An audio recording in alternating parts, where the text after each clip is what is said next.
একদিন এক যুবক খুব ক্লান্ত হয়ে একটি চায়ের দোকানে ঢুকলো। তার পকেটে মাত্র 5 টাকা ছিল, অথচ চায়ের দাম 10 টাকা। সে দোকানদারকে জিজ্ঞেস করলো, কাকু 5 টাকায় কি 1 কাপ চা দেওয়া যাবে? দোকানদার এক মুহূর্তের জন্য ছেলেটার দিকে তাকালো, একটু পর মুচকি হেসে বলল, বসে পড়ো, তোমার জন্য গরম গরম চা আসছে। যুবক আনন্দিত হলো এবং মনে মনে ভাবলো, লোকটা এত দয়ালু, এত কম টাকায় আমাকে 1 কাপ চা দিচ্ছে। যখন যুবক চা খেয়ে শেষ করলো, তখন দোকানদার তাকে বলল, তুমি কি জানো আমি কেন তোমার জন্য 1 কাপ চা বানালাম? যুবক অবাক হয়ে বলল, কেন কাকু?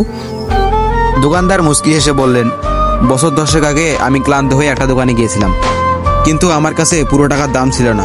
তখন এক বৃদ্ধ দোকানদার বিনামূল্যে আমাকে 1 কাপ চা খেতে দিয়েছিলেন। আজ আমি সেই ভালোবাসার ধার শোধ করলাম। যুবকের চোখ আনন্দে ভরে উঠল। সে বুঝতে পারলো একটা ভালো কাজ অনেক বড় হয়ে একসময় ফিরে আসে। এই গল্প থেকে আমরা এই শিক্ষা পাই যে একটি ভালো কাজ বা ভালোবাসার দান হয়তো আমরা সেটা ভুলে যাই, কিন্তু এটি চক্রের মতো আমাদের কাছেও ফিরে আসে। তাই আমাদের উচিত সকলের প্রতি সদয় হওয়া এবং অন্যদের সাহায্য করা।